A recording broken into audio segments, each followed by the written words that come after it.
નમસ્કાર મિત્રો, સ્વાગત છે તમારું અમારી યુટ્યુબ ચેનલમાં। તો મિત્રો, આરટીઈ એટલે કે રાઇટ ટુ એજ્યુકેશન એક્ટ અંતર્ગત 1 જૂનના રોજ જે બાળકની ઉંમર 6 વર્ષ પૂર્ણ હોય તો તેવા બાળકોને ખાનગી શાળામાં ધોરણ 1માં મફત પ્રવેશ આપવામાં આવે છે। તો મિત્રો, વર્ષ 2025 માટે ટૂંક સમયમાં જ અરજી ફોર્મ મંગાવવામાં આવશે।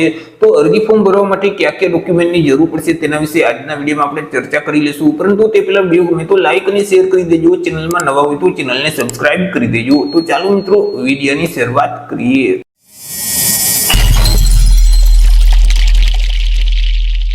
તો સૌથી પહેલા તો મિત્રો, તમારે રહેઠાણના પુરાવા તરીકે કોઈ પણ એક ડોક્યુમેન્ટ આપવાનું રહેશે। હવે કયા કયા ડોક્યુમેન્ટ માન્ય રહેશે રહેઠાણના પુરાવા તરીકે તેના વિશે ચર્ચા કરીએ તો આધાર કાર્ડ છે, પાસપોર્ટ છે, વીજળી બિલ છે, પાણી બિલ છે, ચૂંટણી કાર્ડ છે અથવા તો રેશન કાર્ડ છે। આટલા ડોક્યુમેન્ટમાંથી કોઈ પણ એક ડોક્યુમેન્ટ તમારે રહેઠાણના પુરાવા તરીકે આપવાનું રહેશે। જો આમાંથી એક પણ ડોક્યુમેન્ટ તમારી પાસે ન હોય તો તેવા સંજોગોમાં તમે રજીસ્ટર ભાડા કરાર છે તે આપી શકો છો। એ મિત્રો, જે ભાડા કરાર છે તે રજીસ્ટર ભાડા કરાર જ માન્ય ગણવામાં આવશે। નોટરાઇઝ જે ભાડા કરાર છે તે માન્ય ગણવામાં આવતો નથી। ત્યાર પછી તમે જો એસસી, એસટી, ઓબીસી અથવા તો ઈડબ્લ્યુએસ કેટેગરીમાં આવતા હોય તો તેવા સંજોગોમાં વાલીનું જાતિનું પ્રમાણપત્ર છે એટલે કે જાતિનો દાખલો છે તે આપવાનો રહેશે। આ જે જાતિનો દાખલો છે તે કયો માન્ય ગણાશે તો કે મામલતદાર દ્વારા આપવામાં આવેલો દાખલો છે અથવા તો સમાજ કલ્યાણ અધિકારી છે અથવા તો તાલુકા વિકાસ અધિકારી છે અથવા તો તે સક્ષમના સત્તા અધિકારીઓ છે તેના દ્વારા આપવામાં આવેલો જે જાતિનો દાખલો છે તે જ માન્ય ગણાશે। તે સિવાય અન્ય કોઈ પણ બીજા દ્વારા આપવામાં આવેલો જે દાખલો છે તે માન્ય ગણવામાં આવતો નથી। ત્યાર પછી બાળકના જન્મના પુરાવા તરીકે કોઈ પણ એક ડોક્યુમેન્ટ આપવાનું રહેશે એટલે કે જન્મનું પ્રમાણપત્ર છે તે રજૂ કરવાનું રહેશે।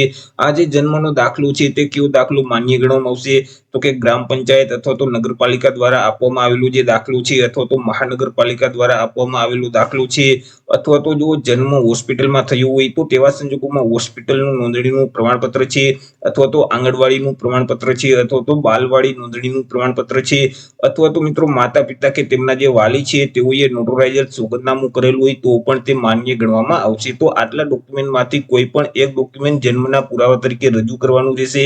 ત્યાર પછી મિત્રો, અહીં ફોટોગ્રાફ છે તે બાળકનો આપવાનો રહેશે। કલર પાસપોર્ટ સાઇઝનો ફોટોગ્રાફ રજૂ કરવાનો રહેશે। તે સિવાય અહીં વાલીઓએ વાર્ષિક આવકનું પ્રમાણપત્ર છે તે આપવાનું રહેશે એટલે કે આવકનો દાખલો આપવાનો રહેશે। હવે આ જે આવકનો દાખલો છે તે કયો દાખલો માન્ય ગણવામાં આવશે તો કે મામલતદાર દ્વારા આપવામાં આવેલો દાખલો છે અથવા તો ટીડીઓ એટલે કે તાલુકા વિકાસ અધિકારી દ્વારા આપવામાં આવેલો આવકનો દાખલો છે અથવા તો ગ્રામ પંચાયત તરફથી જે તલાટી કમ મંત્રી દ્વારા આપવામાં આવેલો આવકનો દાખલો છે તે દાખલો માન્ય ગણાશે। તે સિવાય બીજો કોઈ પણ આવકનો દાખલો હશે તો તે માન્ય ગણવામાં આવશે નહીં। ત્યાર પછી મિત્રો, 0 થી 20 અંક સુધીની કેટેગરીમાં તમે બીપીએલ કેટેગરીમાં આવતા હોય તો બીપીએલ નો જે દાખલો છે તે દાખલો તમારે રજૂ કરવાનો રહેશે। તેમાં મિત્રો, તમે જો ગ્રામ્ય વિસ્તારમાં રહેતા હોય તો તાલુકા વિકાસ અધિકારી છે અથવા તો નિયામક શ્રી જિલ્લા ગ્રામ વિકાસ એજન્સી દ્વારા આપવામાં આવેલો જે બીપીએલ નો દાખલો છે તે દાખલો માન્ય ગણાશે। જો તમે શહેરી વિસ્તારમાં રહેતા હોય તો તેવા સંજોગોમાં મહાનગરપાલિકાના કિસ્સામાં નાયબ મ્યુનિસિપલ કમિશનર દ્વારા આપવામાં આવેલો જે બીપીએલ નો દાખલો છે અથવા તો મહાનગરપાલિકાએ અધિકૃત કરેલ સક્ષમ અધિકારી દ્વારા આપવામાં આવેલો જે બીપીએલ નો દાખલો છે તે દાખલો જ માન્ય ગણવામાં આવશે। જો તમે નગરપાલિકા વિસ્તારમાં રહેતા હોય તો તેવા સંજોગોમાં નગરપાલિકાના જે ચીફ ઓફિસર છે તેના દ્વારા આપવામાં આવેલો જે બીપીએલ નો દાખલો છે અથવા તો નોટિફાઈડ વિસ્તારમાં મુખ્ય કારોબારી અધિકારી અથવા તો વહીવટી અધિકારી દ્વારા આપવામાં આવેલો જે બીપીએલ નો દાખલો છે તે દાખલો જ માન્ય ગણવામાં આવશે। તે સિવાય જે શહેરી વિસ્તારમાં 0 થી 20 અંક ધરાવતા બીપીએલ કેટેગરીના લાભાર્થીઓની યાદી ન હોય તો તેવા વિસ્તારમાં બીપીએલ યાદીમાં સમાવેશ થયેલ લાભાર્થીઓએ જે તે સક્ષમ અધિકારીનું બીપીએલ નંબર વાળું પ્રમાણપત્ર છે તે રજૂ કરવાનું રહેશે।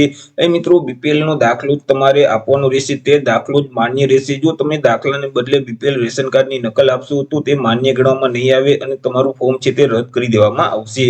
તે સિવાય બાળક વિચરતી જાતિ અથવા તો વિમુક્ત જનજાતિમાં આવતા હોય તો તેવા સંજોગોમાં મામલતદાર દ્વારા આપવામાં આવેલો દાખલો છે અથવા તો સમાજ કલ્યાણ અધિકારી કે તાલુકા વિકાસ અધિકારી અથવા તો તે સક્ષમના જે સત્તા અધિકારીઓ દ્વારા આપવામાં આવેલું જે વિચરતી જાતિઓ અને વિમુક્ત જનજાતિનું પ્રમાણપત્ર છે દાખલો છે તે દાખલો આપવાનો રહેશે। તે સિવાય બાળક જો અનાથ હોય અથવા તો સંભાળ અને સંરક્ષણની જરૂરિયાત વાળું બાળક હોય અથવા તો મિત્રો બાલગૃહના બાળકો હોય તો તેવા સંજોગોમાં જે તે જિલ્લાની ચાઇલ્ડ વેલફેર કમિટી દ્વારા આપવામાં આવેલું જે પ્રમાણપત્ર છે તેમની કોપી આપવાની રહેશે। તે સિવાય બાળક છે તે બાળ મજૂર અથવા તો સ્થળાંતરિત મજૂરના બાળકો હોય તો તેવા સંજોગોમાં જે તે જિલ્લાના લેબર અને રોજગાર વિભાગનું શ્રમ અધિકારી દ્વારા આપવામાં આવેલું જે પ્રમાણપત્ર છે તેમની કોપી આપવાની રહેશે। બાળક છે તે સેરેબ્રલ પાલ્સી વાળા બાળકો હોય તો તેવા સંજોગોમાં સિવિલ સર્જન દ્વારા આપવામાં આવેલું જે પ્રમાણપત્ર છે તે રજૂ કરવાનું રહેશે.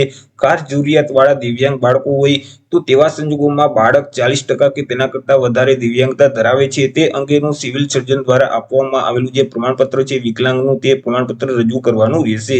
તે સિવાય એન્ટી રેટ્રોવાયરલ થેરેપીની સારવાર લેતા જે બાળકો છે તે બાળકો માટે સિવિલ સર્જન દ્વારા આપવામાં આવેલું જે પ્રમાણપત્ર છે તે પ્રમાણપત્ર રજૂ કરવાનું રહેશે. શહીદ થયેલ જવાનના બાળકો હોય તો ત્યારે મિત્રો સંબંધિત ખાતાના સક્ષમ અધિકારી દ્વારા આપવામાં આવેલો દાખલો રજૂ કરવાનો રહેશે. તે સિવાય સંતાનમાં એકમાત્ર દીકરી હોય તો મિત્રો અહીં તમારે ગ્રામ્ય વિસ્તારમાં તલાટી કમ મંત્રી દ્વારા આપવામાં આવેલો દાખલો છે અથવા તો નગરપાલિકા વિસ્તારમાં ચીફ ઓફિસર દ્વારા આપવામાં આવેલો દાખલો છે અથવા તો મહાનગરપાલિકાના વિસ્તારમાં જે સક્ષમ અધિકારીઓ દ્વારા આપવામાં આવેલો જે દાખલો છે તે દાખલો રજૂ કરવાનો રહેશે. એકમાત્ર દીકરી જ સંતાનમાં છે તે અંગેનો દાખલો તમારે રજૂ કરવાનો રહેશે. તે સિવાય બાળક સરકારી આંગણવાડીમાં અભ્યાસ કરતા હોય તો તેવા સંજોગોમાં સરકારી આંગણવાડીમાં ઓછામાં ઓછો 2 વર્ષનો અભ્યાસ કરેલો હોય અને ICDS નું જે CAS પોર્ટલ છે વેબ પોર્ટલ તે વેબ પોર્ટલ ઉપર વિદ્યાર્થીનું નામ નોંધાયેલું હોય તો તેવા વિદ્યાર્થીઓએ જે તે આંગણવાડીમાં અભ્યાસ કરે છે તે મતલબનું સંબંધિત આંગણવાડીના આંગણવાડી વર્કર છે તેના દ્વારા આપવામાં આવેલું પ્રમાણપત્ર છે અથવા તો સરકારશ્રી દ્વારા વખત નક્કી કરવામાં આવેલ જે સક્ષમ અધિકારી દ્વારા આપવામાં આવેલું જે પ્રમાણપત્ર છે દાખલો છે તે દાખલો રજૂ કરવાનો રહેશે. તે સિવાય અહીં બાળકનું આધાર કાર્ડ છે તે રજૂ કરવાનું રહેશે અને બાળકના વાલીનું આધાર કાર્ડ છે તે રજૂ કરવાનું રહેશે. તો આવી રીતે મિત્રો RT એક્ટ અંતર્ગત એડમિશન લેવા માટે તમારે આટલા ડોક્યુમેન્ટની જરૂર પડશે. તો આશા રાખું છું વિડીયો પસંદ પડ્યો હશે. વિડીયો પસંદ પડ્યો હોય તો લાઈક અને શેર કરી દેજો. ચેનલમાં નવા હોય તો ચેનલને સબસ્ક્રાઇબ કરી દેજો. ફરી મળીશું એક નવા ટોપિક સાથે એક નવા વિડીયોમાં. ત્યાર સુધી જય હિન્દ, વંદે માતરમ.